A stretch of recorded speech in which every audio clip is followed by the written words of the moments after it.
이제 가족 아내와 대화를 하다 보니 이제 이 부분을 좀 나누게 되었는데, 아, 왜 이렇게 안 변할까요? 변하지 않는 우리. 왜들 안 변해요? 우리는 왜 안 변해요?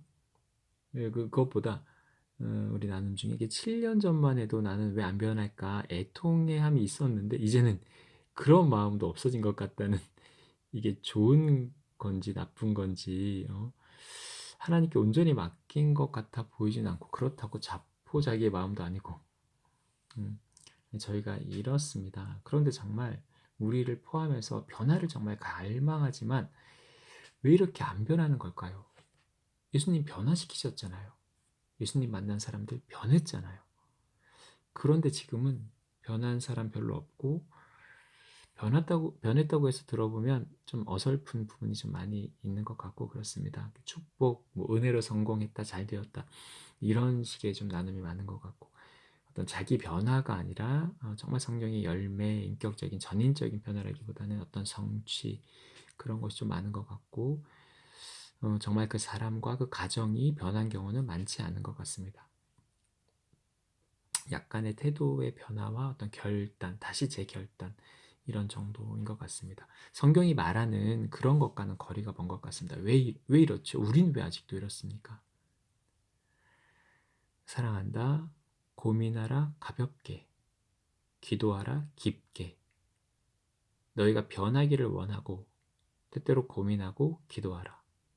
그러나 염려함으로 고민함으로 달라지지 않는다. 내 안에 거하라. 내 안에 머물라.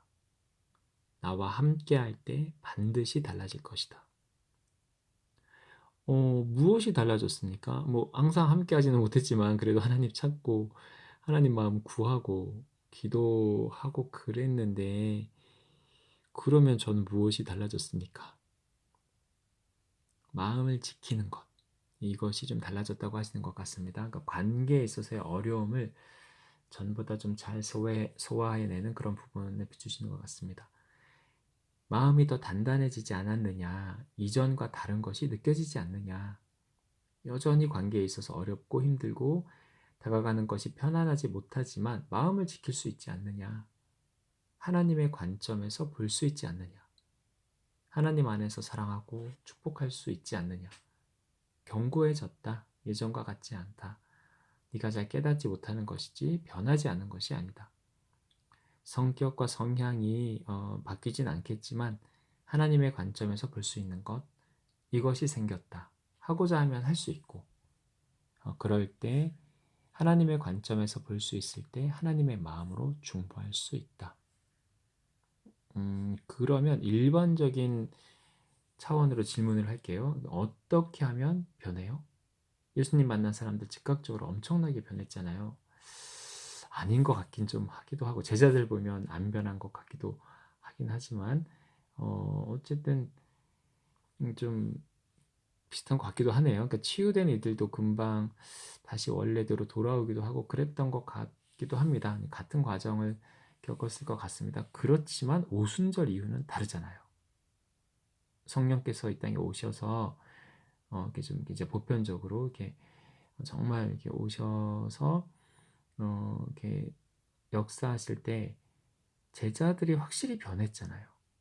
예수님 때는 뭐 좀 그렇다고 쳐요. 이거는 우리가 정확히 알기는 좀 어려운 부분이 있는 것 같습니다. 또 관점에 따라 다르고, 그렇지만 성령님 오신 이후에는 다릅니다. 분명히 변한 사람들 많은 것 같습니다. 그런데 지금은 왜 그런 모습이 별로 없어 보이나요? 저희가 못 봐서 그런 건지 아니면 뭔지 좀 모르겠습니다. 어떻게 하면 변해요? 성령님 오셨는데, 예수님 말씀대로 예수님 계신 것보다 더 나은 것인데 우리 안에 들어오셔서 함께 하신다고. 그리고 구약에도 옛 언약과 새 언약의 어떤 차이, 그 너희 영을 새롭게 하고 새 마음을 주고 새로운 영 오셔서, 그러니까 율법이 밖에 있는 것이 아니라, 밖에 있는 외부의 어떤 것을 이렇게 지켜라, 이런 차원이 아니라 우리 마음과 생각에 하나님의 법 새겨 주신다고. 이전과 다를 거라고. 로마서에서도 히브리서에서도 분명히 말합니다. 우리가 예수님 이후, 성령님 이후 이전과 다를 거라고. 율법이 육신으로 말미암아 육신의 연약함으로 할 수 없었던 것을 이제는 하나님이 예수님 통해 하신 거고 이제 성령께서 그것을 우리 안에서 이제 이루시는 거라고 분명히 약속하셨단 말이에요. 그런데 그게 왜 잘 안 됩니까? 성령 시대, 전과 다를 것이라고 분명히 성경이 많이 약속하고 있는데 헛된 마음 없애고 새 마음을 줄 거고 하나님의 법 우리 마음에 기록해서 지키게 하실 거라고. 그런데 우린 왜 안 변합니까? 하나님이 우리 안에 거한다는 사실을 망각하기 때문이다. 하나님이 우리와 늘 함께 하신다는 것을 잊기 때문이다. 우리가 홀로 있으며 하나님과 먼 거리에 따로 있다고 생각하기 때문이다. 느끼기 때문이다. 그래서 내가 하나님 안에 있습니다. 하나님이 내 안에 거하십니다. 내가 하나님의 자녀입니다. 하나님이 나와 항상 동행하십니다. 이런 고백과 선포가 얼마나 귀한지 모른다. 영적인 흐름을 바꾸어 놓는다. 어둠이 주는 하나님과의 거리감, 홀로 있다고 느끼게 하는 그 외로움과 고독감, 그러한 것들로부터 이러한 고백과 선포는 영적인 흐름을 바꾸어 놓고 하나님이 내 안에 거하신다는 사실, 나와 함께 하신다는 이 사실을 주목하게 한다. 그리고 그때 다른 생각, 다른 마음, 다른 선택을 할 수 있다. 그리고 이것이 반복되고 지속될 때 결국에는 변하게 되어 있다. 속담에 있는 것처럼 10번 찍어 안 넘어가는 나무 없다.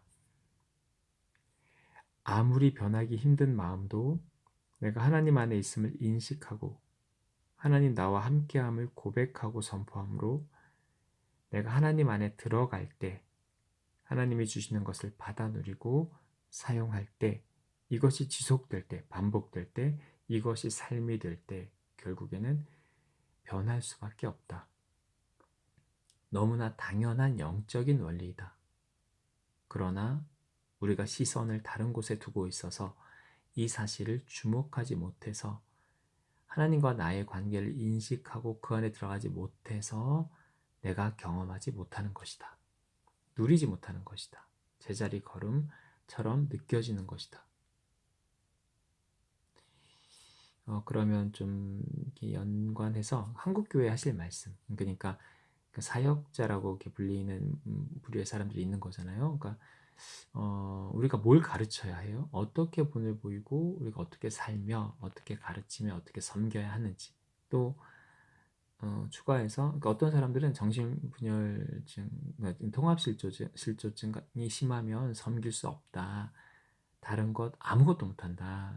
이런 질병이나 이렇게 오랜 기간 시달렸을 경우 지나친 의존성이 있는데 그러면 사역자에게 너무 의존하게 되어서 사역자가 아무 다른 일 못하고 매이게 된다 등 이제 뭐 이렇게 우리도 변해야 되고 다른 사람의 변화를 위해서 우리가 섬기게 되는데 관련된 이런저런 얘기를 합니다. 이제 그런 걸 사실 보게 돼요. 경험도 했고 그런데 하나님 마음은 그런 이들에게 있잖아요.